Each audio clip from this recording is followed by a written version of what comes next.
How's it going? Are you doing all right? Are you doing okay?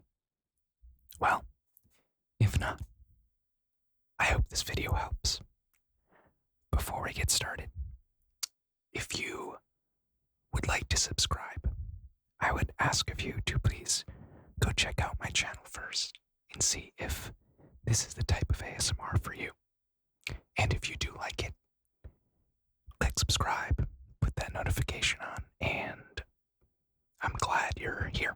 So, I am recording this without my headphones on because there is a slight delay, and the videos that have a slight delay in them, it really messes up speaking. Have you ever done... Never mind, this isn't a ramble. We'll go into something else instead. But that's why I don't have my headphones on.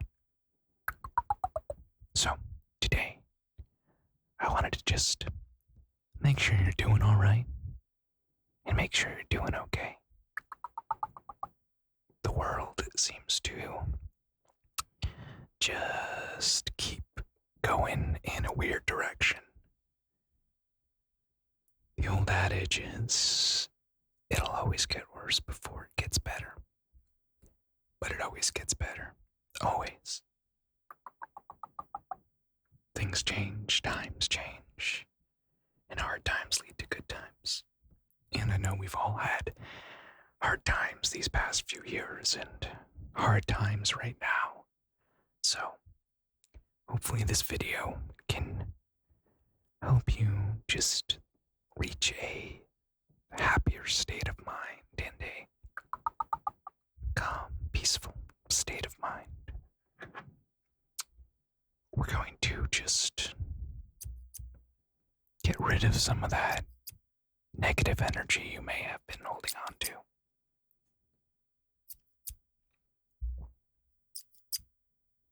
So let's start with a little bit right here. And, you know, when you get older, you have different understandings of life than you did when you were younger. And that's solely through different life experiences and just growing in general. I think we live in an age where people seem to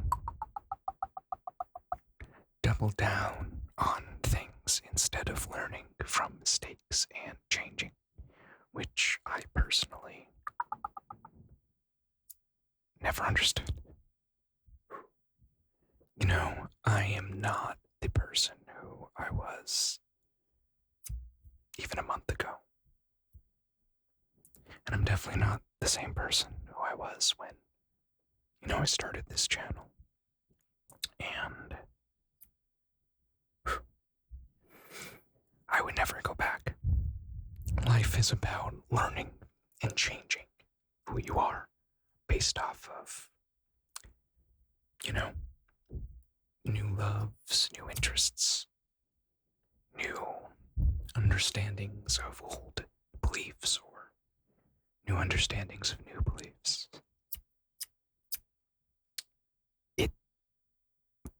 It's good for you to grow and change, and, it's something that you'll be doing throughout your life. I think a lot of people misunderstand what it means to change and heal. Changing and healing is part of your life, and it's going to be part of your life your entire life. Meaning that there's always going to be periods of change, whether they be internal or external. And there's always going to be difficulties and challenges through life that you can either learn from or you don't. And you'll be able to notice kind of the type of people who don't really change. The more you change, and it's something I've noticed in my personal life, and that could be hard sometimes. Sometimes you lose people you love, or sometimes you lose friends because they simply are not moving on in life, or they're just staying the same person they were for 10 years. And it's like the challenges and the lives that we had 10 years ago, 5 years ago, are vastly different than today, and do not have changed your beliefs or your personality or anything within that time. It's not a bad thing, but I don't get how you just wouldn't want to. And I think maybe it has to do with fear and pain and really just fear. Yeah, pain and anxiety goes with fear. But once you get good at, letting go and dealing with that pain and that fear and forgiving yourself and loving who you are in your journey, that's how you change. You change by accepting who you are and accepting where you are and what you have, and becoming more open instead of closed. I think a lot of people, like I said in the beginning of this video, really seem to have doubled down on stuff these past few years instead of taking to heart criticisms and changing. We live in a polarized world, but the world's always been polarized. We live in it's just humans. It's just human behavior. And we've always been like this as animals. It might be the trappings of consciousness and the idea that, we don't really know what this is, who we are, or what thoughts are, where they come from. And when you stop to really think about that and meditate on presence and mindfulness, that can really be hard for a lot of people to deal with. It's hard for me, but at the same time, I love it. I love changing. I have weirdly grown to love existential crises because I know that on the other side of those are a better me and a new version of me and a just change. I think the more you learn to change and the more you do it, the more practiced you become at it and the more you're able to. And the longer you take to do so, and the longer that you take to close yourself off from the world, the harder it's going to be to really change and open up. And usually that leads to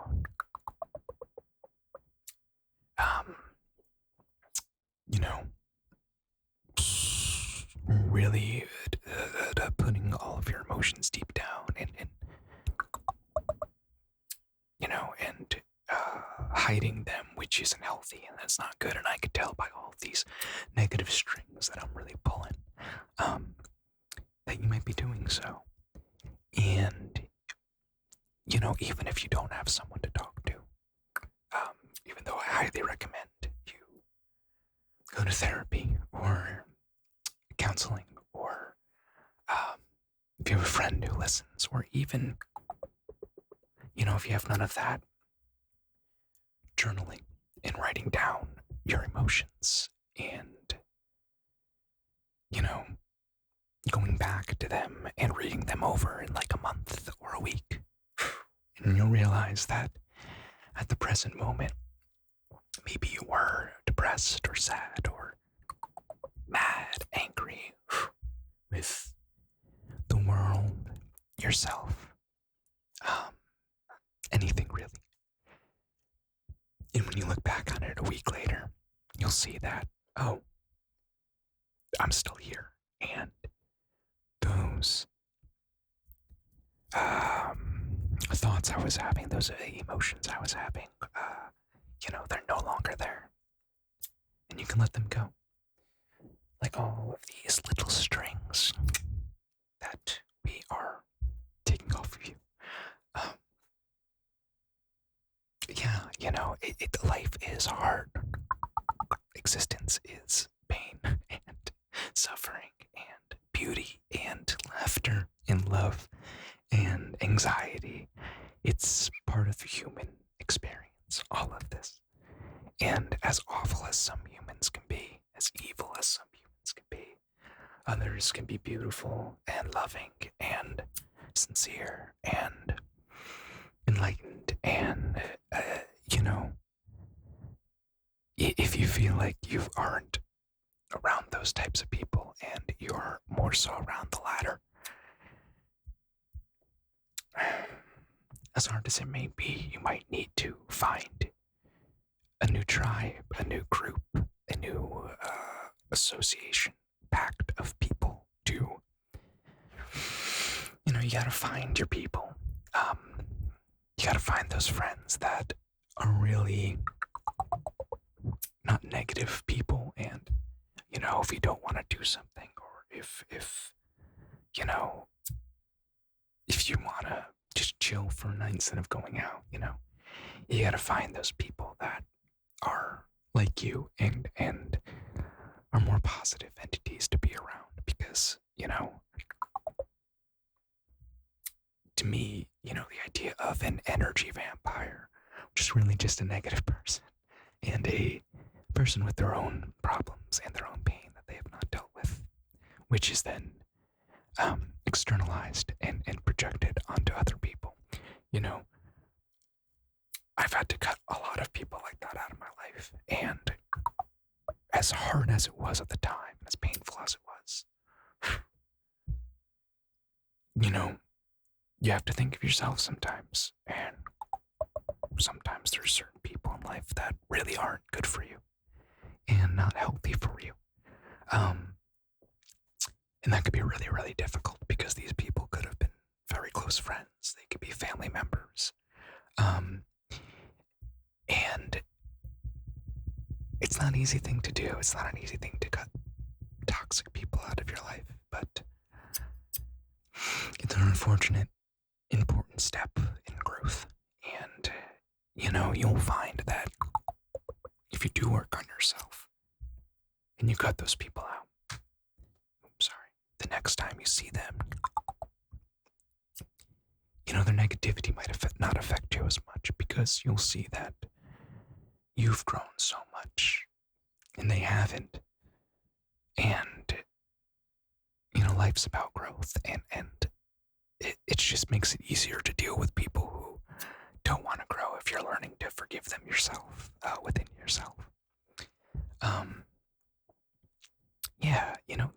I'm sure everything is very difficult in your life, as well as very easy and beautiful.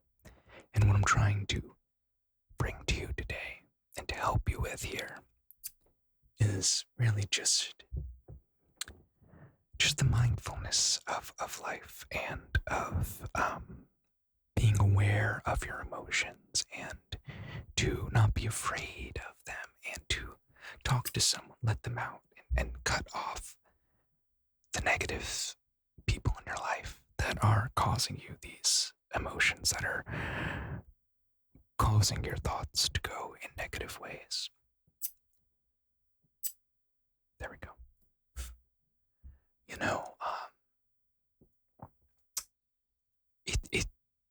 Life is about finding who you are and your own happiness.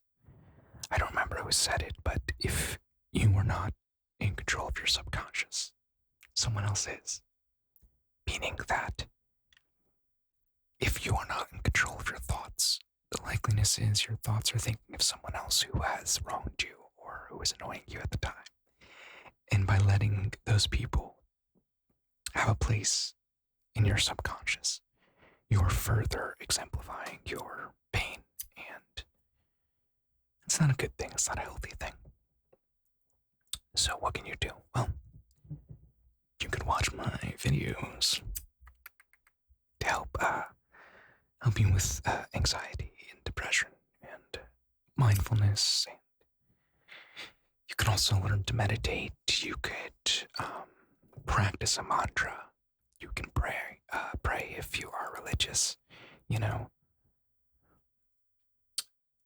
prayer, mantras, meditations, they're all in a way the same thing, meaning that they are ways of focusing your thought on something else than what you are thinking, which in turn and in time and in practice,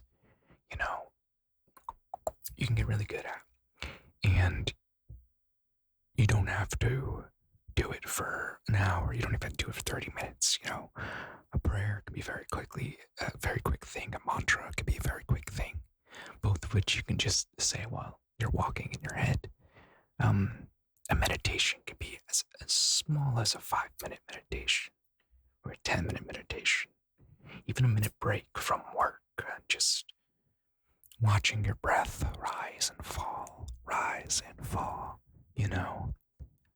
that could be enough to really re-engage your center, your presence.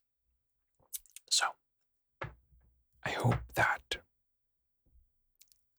the negative energy you were holding on to got snipped away. I hope that this video made sense in general, and I hope to see you all on the next video. Thank you very much.